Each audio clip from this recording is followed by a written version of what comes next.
आप सभी का स्वागत है मेरे चैनल पे। आज हम सुनेंगे रामायण की कथा।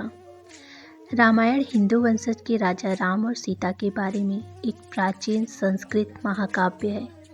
यह भारत के दो सबसे महत्वपूर्ण प्राचीन काव्यों में से एक है। यह महर्षि वाल्मीकि द्वारा लिखा गया है। रामायण के 7 अध्याय हैं जो कांड के नाम से जाने जाते हैं। रामायण की सारी कहानियाँ बड़ी ही प्रेरणात्मक और दिलचस्प है। इसके बारे में एक बार ज़रूर पढ़ें। आशा करती हूँ कि मेरी द्वारा बोली गई कहानी आप लोगों को ज़रूर पसंद आएगी। तो चलिए स्टार्ट करती हूँ। सबसे पहला है हमारा बालकांड। बालकांड रामायण का पहला भाग है जिसके अंतर्गत प्रभु राम के जन्म से लेकर उनके विवाह तक की घटना आते हैं। तो चलिए मैं स्टार्ट करती हूँ। आदि कवि वाल्मीकि के मुख से अनायास निकला हुआ यह पहला श्लोक उन्हें रामायण महाकाव्य लिखने की प्रेरणा मिली। एक दिन दोपहर के समय महर्षि वाल्मीकि तमसा नदी के किनारे प्रकृति की सुंदरता का आनंद ले रहे थे। बसंत उतर रहा था। पेड़ों की छाया सुखद लगने लगी थी। वन पर्वत सब हरे भरे थे। तमसा नदी मंद गति से बह रही थी। नदी का जल निर्मल था। उसमें तैरती हुई मछलियाँ चमक रही थी और नदी ताल भी साफ दिखाई दे रहा था। हरे भरे वन में भांति भांति के पक्षी कलरव कर रहे थे। नदी के किनारे लंबी चोंच वाले चटकीले रंग के पक्षी एक पांत में ध्यान लगाए बैठे थे। उनमें से कभी कोई तेजी से उड़ता और तीर की तरह पानी में चोंच डुबोकर कुछ पकड़ कर ले जाता। नदी तट की शोभा को देखकर महर्षि वाल्मीकि के मन में अपार हर्ष था। सहसा उनके कान में कौंच पक्षी की सुरीली ध्वनि पड़ी। आंख उठाई तो देखा कौंच पक्षी का एक जोड़ा नदी तट पर कल्लोल कर रहा है। कौंच सभी चोंच से एक दूसरे के पीठ सहलाते। कभी थोड़ा सा उड़कर वे इधर उधर बैठ जाते और फिर पास आकर खेलने लगते। महर्षि वाल्मीकि को ये कौंच बड़े प्यारे लग रहे थे। इतने में नर कौंच को निषाद का तीर कहीं से आकर लगा और वह गिरकर छटपटाने लगा। पति की यह दशा देखकर कौंच बड़े करुण स्वर में रोने लगी। कौंच मिथुन की यह दशा देखकर ऋषि का हृदय करुणा से भर गया। उनके हृदय की करुणा एक श्लोक में फूट पड़ी। हे निषाद, तू बहुत दिन तक प्रतिष्ठित न रहेगा क्योंकि तूने कौंच के जोड़ों में से प्रेम मग्न नर पक्षी को मार डाला है। बड़ी देर तक वाल्मीकि शोक के कारण बेसुध रहे।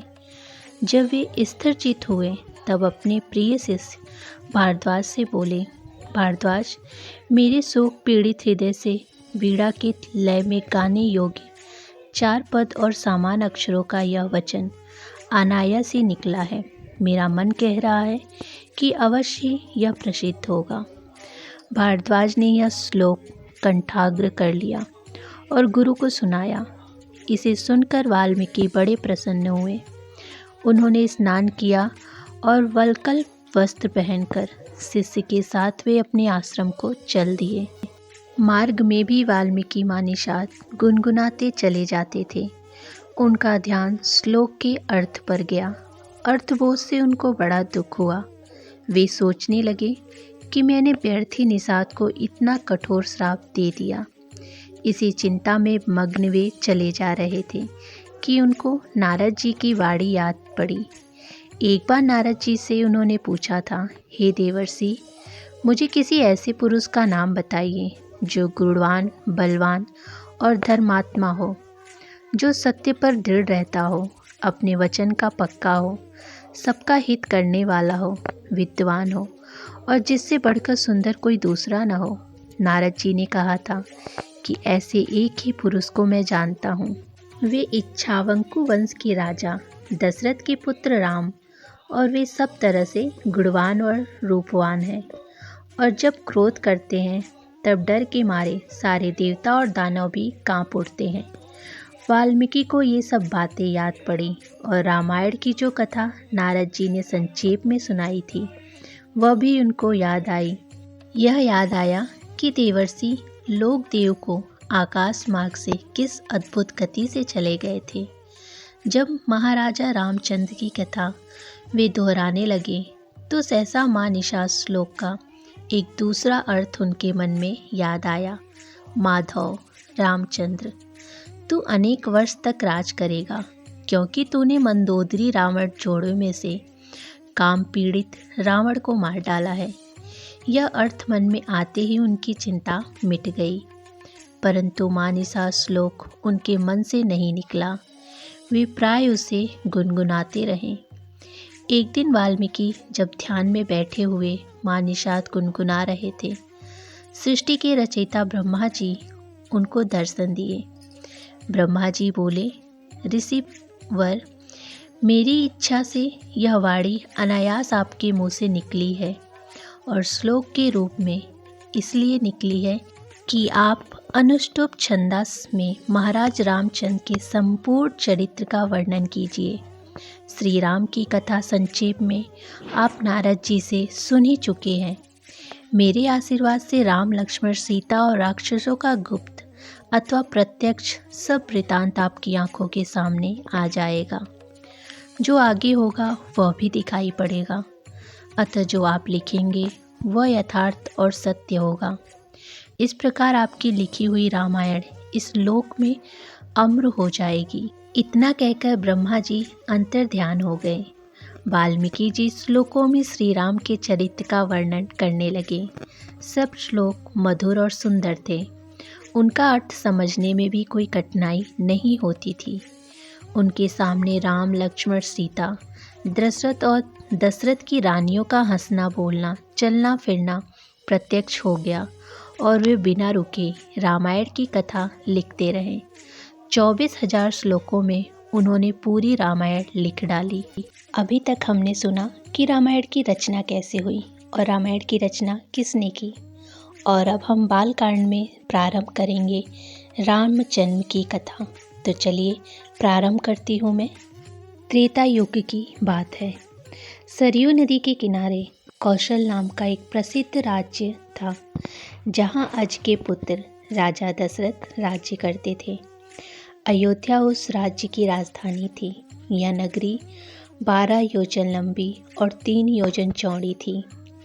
नगर के चारों ओर ऊंची दीवारें थीं और उनके बाहर गहरी खाई। दीवार पर सैकड़ों शतध्वनियाँ रखी हुई थीं। शस्त्रु सैनिक और महानगरों की रक्षा में तत्पर रहते थे। नगर के बीचों बीच राजमहल था। राजमहल से 8 सड़कें बराबर दूरी पर परकोटे तक जाती थी। नगर में अनेक उद्यान, सरोवर और क्रीड़ागृह थे। ऊंची ऊंची अट्टालिकाएं थीं, जिनमें विद्वान, शूरवीर, कलाएं, कारीगर और व्यापारी रहते थे। घर घर में लक्ष्मी का निवास था। बाजार अच्छी से अच्छी वस्तुओं से भरी रहती थी। नगर के लोग स्वस्थ और सदाचारी थे। कुल मर्यादा के अनुसार सभी अपने धर्म का पालन करते थे। सभी जगह शांति, पवित्रता और एकता का वास था। राजा दशरथ अपने प्रतापी और सदाचारी थे। सगर, रघु, दिलीप आदि अपने पूर्वजों की तरह उनका भी यश चारों ओर फैला हुआ था। 8 सुयोग मंत्रियों की सहायता से वे राजकाज चलाते थे। इन मंत्रियों में सुमंत प्रमुख थे। मंत्रियों के अतिरिक्त वरिष्ठ, वामदेव, जाबाली आदि राजपुरोहित भी राजा को परामर्श देते थे। इनकी सहायता से राजा सदा प्रजा के हित के लिए कार्य करते थे। राजा दशरथ ने बहुत दिन तक राज सुख का भोग किया। उन्हें धन, मान, यश किसी चीज़ की कमी नहीं थी, पर उन्हें एक दुख था। उनको कोई संतान न थी। जीवन उन्हें सूना सा लगता था। उनकी रानियां कौशल्या, सुमित्रा और कैकेयी भी इस कारण दुखी रहती थी। राजा ने इस विषय में अपने मंत्रियों और पुरोहितों से बात की। सबकी सलाह से यह निश्चय हुआ कि पुत्रेष्टि यज्ञ किया जाए। सुमंत ने प्रस्ताव किया कि महान तपस्वी ऋष्य शृंग को यज्ञ का आचार्य बनाया जाए। यह राय सबको पसंद आई। यज्ञ की तैयारियां होने लगी। राजा दशरथ स्वयं ऋष्यशृंग को बुलाने गए। सब राजाओं को निमंत्रण दिया गया। मिथिला के राजा भी यज्ञ में सम्मिलित होने के लिए आए। अनेक ऋषि मुनि भी आमंत्रित होकर सरयू नदी के किनारे यज्ञशाला का निर्माण हुआ। ऋष्यशृंग ने शुभ मुहूर्त में यज्ञ प्रारंभ किया। यज्ञ का घोड़ा 1 वर्ष बाद घोड़ा लौट आया। तब बड़ी रानी कौशल्या ने उसका तिलक किया। अब वेद मंत्रों की मंगल ध्वनि यज्ञशालाओं में गूंज उठी। अग्नि में आहुतियाँ पड़ने लगी।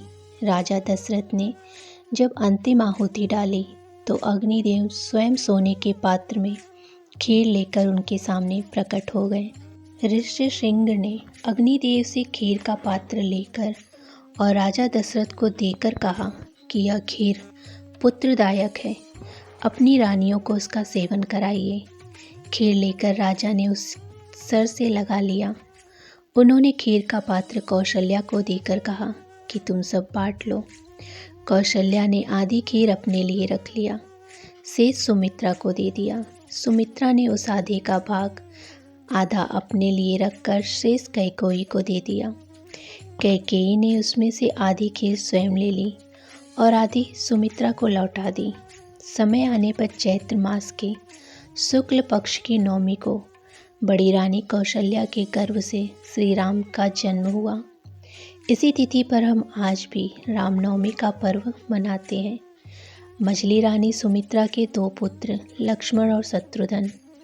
कैकेयी के 1 पुत्र, उसका नाम रखा गया भरत। रक्षा ने बड़ी धूमधाम से पुत्रोत्सव मनाया। राजमहल में मंगलचार होने लगे और स्त्रियां बधाई गाने लगीं। देवताओं ने फूलों की वर्षा की। अप्सराएं नृत्य करने लगीं। राजा और प्रजा के हर्ष का ठिकाना न रहा। चारों राजकुमार बड़े सुंदर थे। धीरे धीरे वे बड़े हुए और साथ साथ खाने खेलने लगे थे। चारों में बड़ी प्रीति थी। लक्ष्मण राम के साथ अधिक रहते थे और शत्रुघ्न भरत के साथ। चारों भाई जब अयोध्या की गलियों में खेलते निकलते तब उन्हें देखकर ठगे से रह जाते। राम के रूप में अद्भुत आकर्षक था। उन्हें जो देखता वह देखता ही रह जाता। तो ये थी प्रभु श्री राम के जन्म की कथा। आगे की कहानी मैं जल्दी लेकर आऊँगी। वीडियो पसंद आई हो तो लाइक, शेयर और चैनल को सब्सक्राइब जरूर कीजिएगा। धन्यवाद।